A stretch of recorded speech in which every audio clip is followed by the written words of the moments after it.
minsan kaya Hello mga kalingap, magandang umaga po sa inyong lahat. So ayan, at nandito tayo kay Marlon, isa po sa naging viral po natin sa ating Facebook page. So ngayon po ay nandito tayo sa kanya para iabot po yung pinapabot ni Ma'am Lucia Ignacio. Nagpaabot po ng 2,000 para sa batang ito. So ayan, matagal din po natin siya hindi nabablog, pero ayan po, sa lahat po na nagtatanong, si Marlon po ay nag-aaral.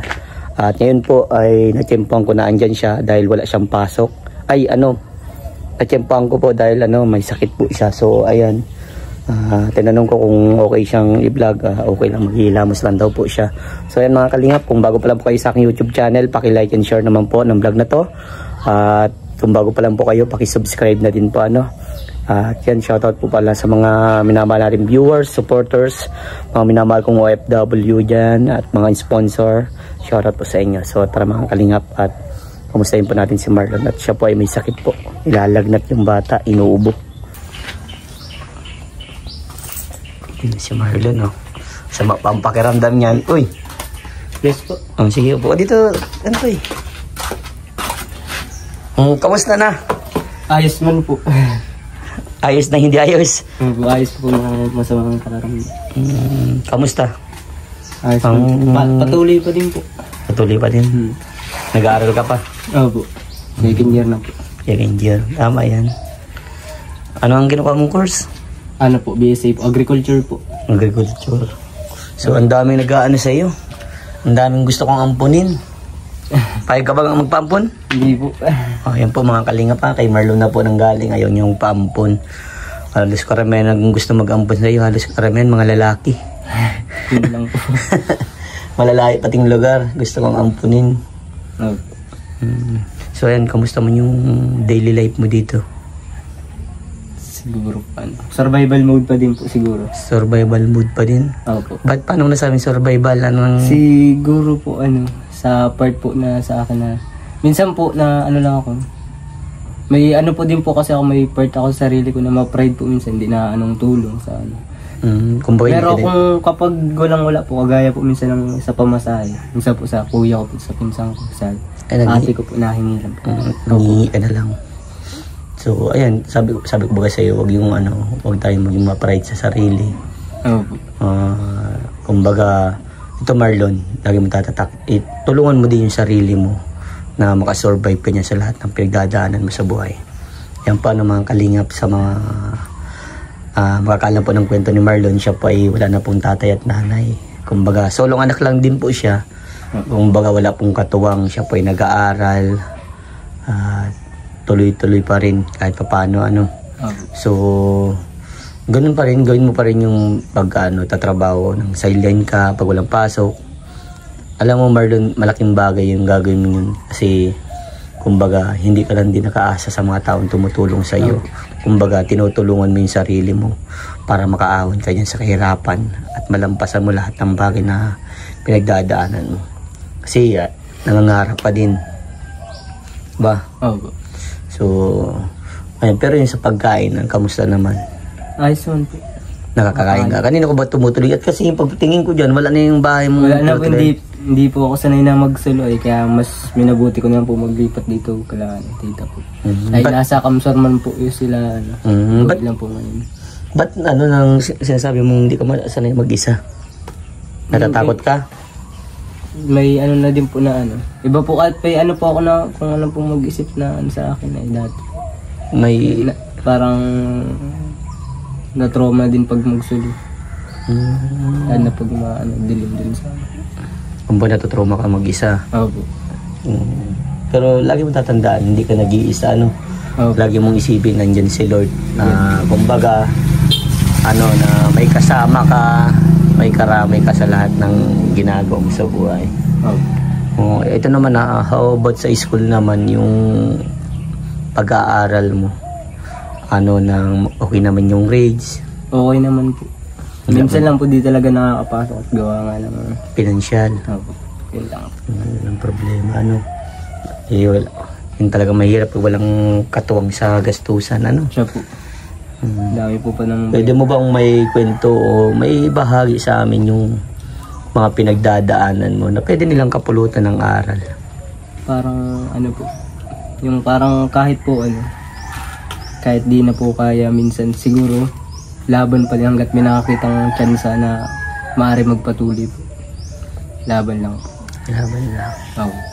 So, tatanungin kita. Nahihirapan ka na ba? O kakayanin pa? Nasa part na po ako nahihirapan pero yun po. Kagaya po ng sabi ko ganina. Laban lang. Padayon lang. Kita ko pati namayat siya. Hindi ka tulad dating Siya. Kailangan ma-vitamins ka. Kaya magkatas. Yun lang Marlon. Padayon lang. Okay. Yan ang gusto kong narinig sa'yo. Lumabang ka. Habang may buhay, may pag-asa.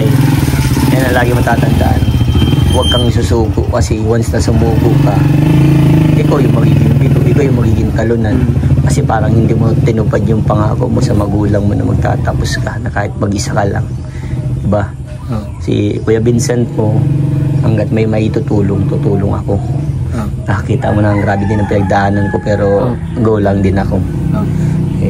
Hayaan mo po nakarecover si Kuya Vincent. Malay mo makarecover ng gumanda ulit ang bis ko. Kunin na kitang kahit cameraman kita para kung wala kang pasok, cameraman kita para merong ang sasahurin sa akin. Pag isama mo na lang din ako sa iyong dalangin na maggumanda ang aking views. Sige. Ha? So, yung about sa naman, sa pamasahe na, ang pinansyal, kumukulang. Sa pagkain, wala namang problema kasi may kaya naman po, mayroon din po may ibang pera. Ngayon, ano pang bagay ang nahihirapan ka? Yun nga lang po ang sa school po. Sa school? May mga bayaran. Pero wala ata kayong tuition doon sa school nyo? Wala po. Wala. Kaso lang po, medyo magastos din po kapag agriculture kasi. Pag agriculture kasi anong inaano nyo about sa mga halalaman, mga ganun? Opo, tapos din sa mga animals po. Animals? Ngayon, pa-third year ka na ba o second year? Second year pa lang po. Second sem pa lang po second sem pa lang po. So ayun mga kababayan, mga minamahal kong kalingap, sa may gusto pong tumulong po para dito po kay Marlon para matulungan po natin siya sa kanyang pag-aaral, pwede nyo pong akong i-message sa aking Facebook page, nandyan po sa description para matulungan po natin si Marlon sa kanyang pangarap na matupad.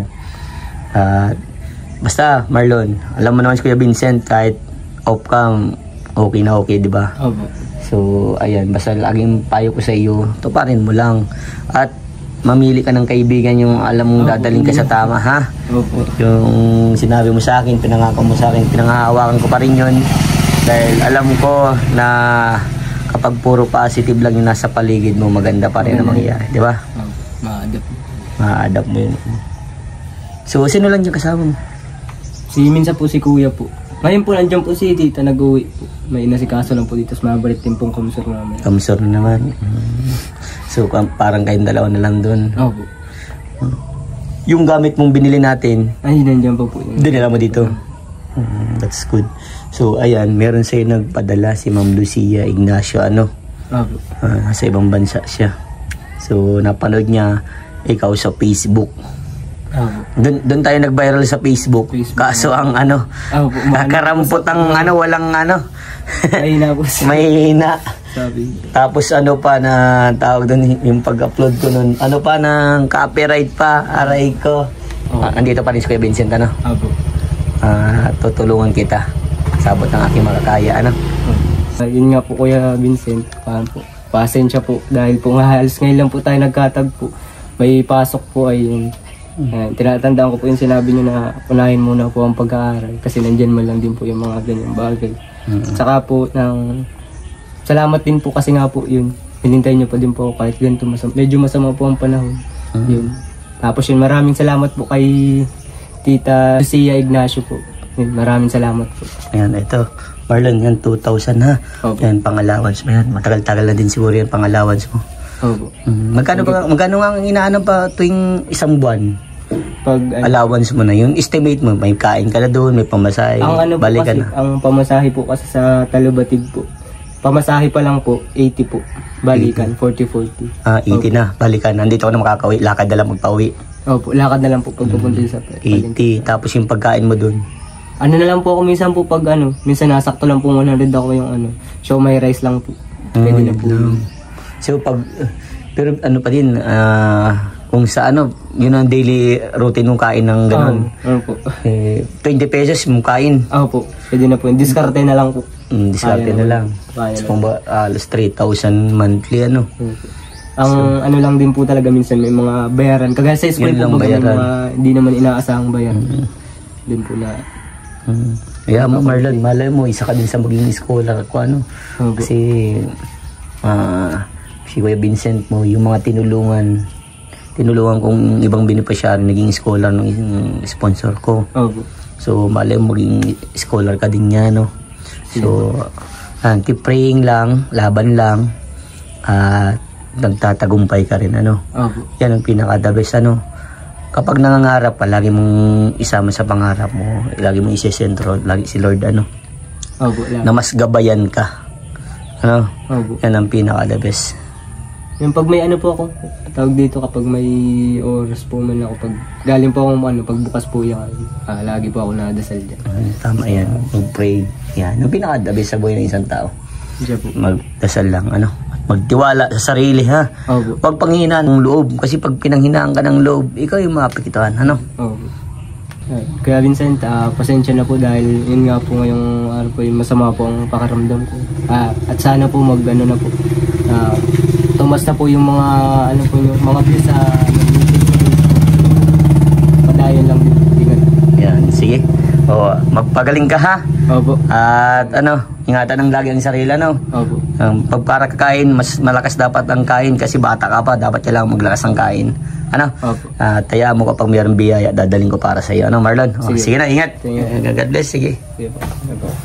Ayan po mga kalingap, naiabot na po natin yung biyaya para kay Marlon. At sa mga gusto pong magtulong dyan, nandyan po sa aking description ang aking Facebook at saka Facebook page.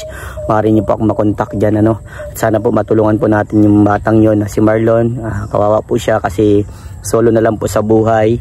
Wala po siyang magulang. So ayan mga kalingap, maraming salamat po sa panonood ninyo at paki-comment po kung saan nakarating itong vlog na to. At kung bago pa lang po kayo, paki-like and share po ng vlog na to and paki-subscribe. At maraming salamat po sa mga minamahal kong OFW, subscriber, mga supporters, mga viewers at mga silent viewers dyan. Shoutout sa inyo lahat. God bless po.